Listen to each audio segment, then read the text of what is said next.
नमस्कार।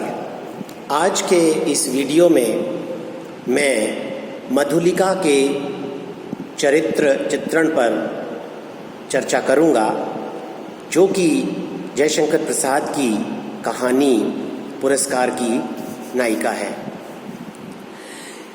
प्रसाद के संपूर्ण साहित्य में नारी का तेजस्वी, सकारात्मक और सबल रूप व्यक्त हुआ है। श्रद्धा, देवसेना, ध्रुवस्वामिनी, चंपा, मालविका आदि जितने भी नारी पात्र प्रसाद ने चित्रित किए हैं, वे सब पुरुष पात्रों की तुलना में बहुत अधिक सशक्त हैं। पुरस्कार में भी प्रसाद जी ने मधुलिका के चरित्र को ही बहुत प्रयत्नपूर्वक संवारा हुआ है। उसी के द्वंद्व, उसी के स्वाभिमान और उसी के क्षोभ संपूर्ण चित्र कहानी को आच्छादित किए हुए हैं। कहानी का चरम बिंदु उसी के निर्णय पर टिका हुआ है।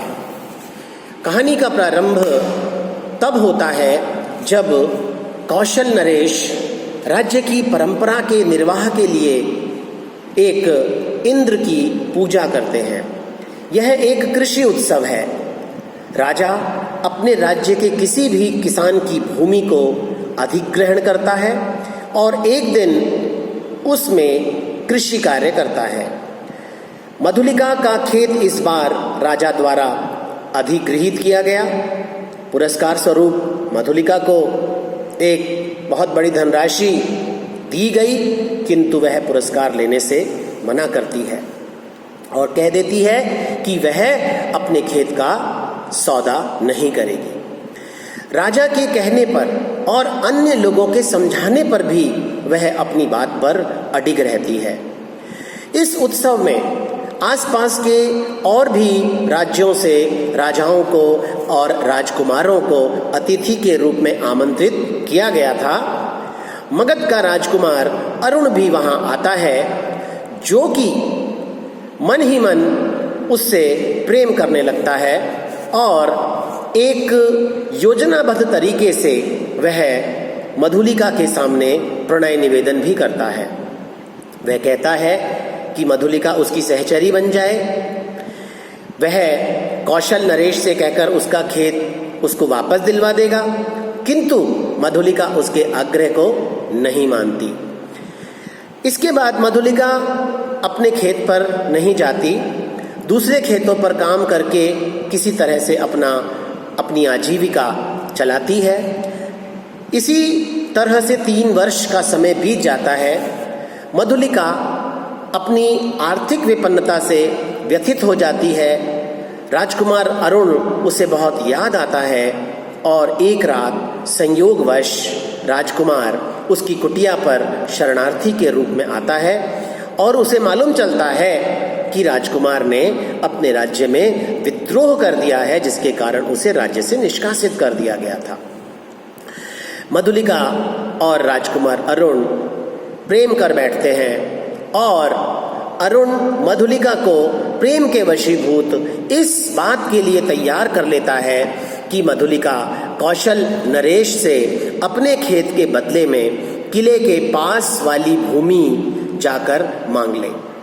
क्योंकि वह भूमि किले के पास है, इसलिए अरुण अपने साथी सैनिकों के साथ एक षड्यंत्र पूर्वक किले के पास वाली भूमि से किले पर आसानी से हमला कर सकता है।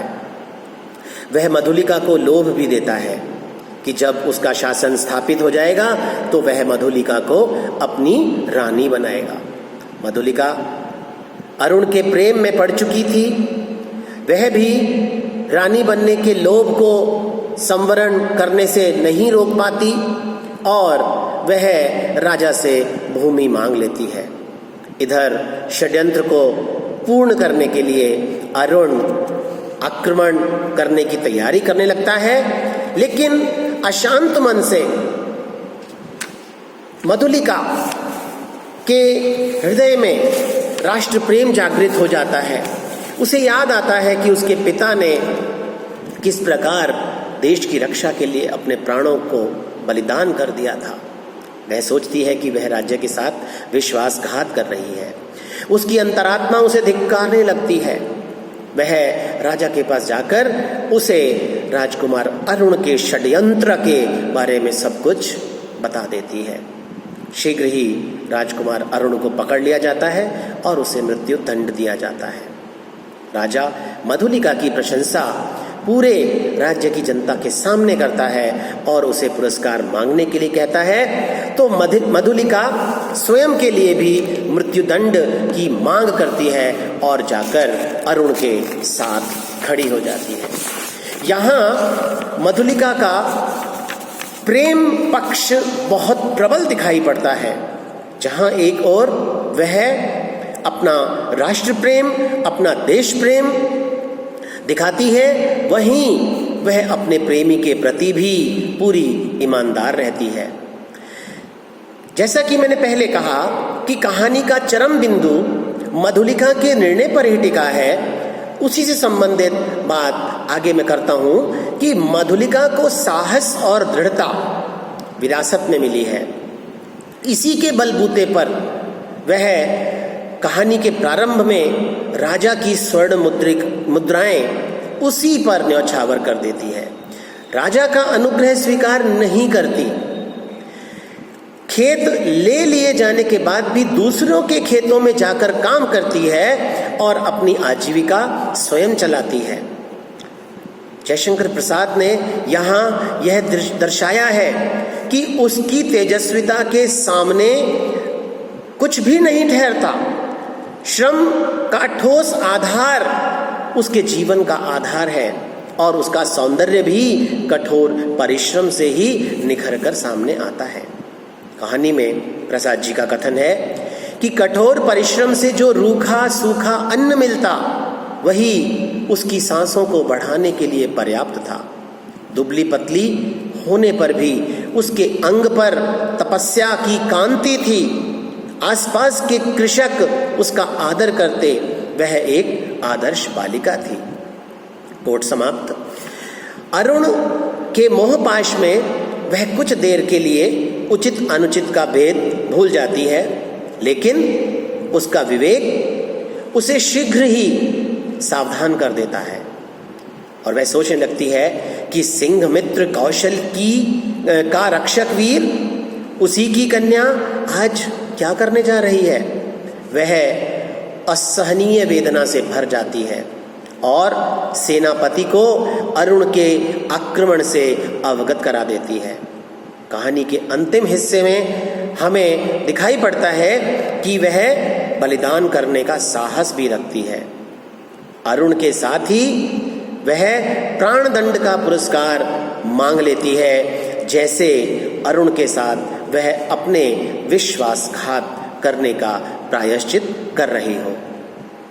इस प्रकार यदि हम समग्रतः देखें तो मधुलिका पुरस्कार कहानी में एक सबल नारी चरित्र के रूप में उभर कर सामने आती है। वह एक कोमलांगी स्त्री भी है, वह एक देश प्रेम रखने वाली वीरांगना भी है और एक हृदय से कोमल प्रेमिका भी है। इस प्रकार से मधुलिका का चरित्र जयशंकर प्रसाद ने अपने नारी पात्रों में एक सर्वश्रेष्ठ चरित्र के रूप में पुरस्कार कहानी में हमारे समक्ष रखा। धन्यवाद।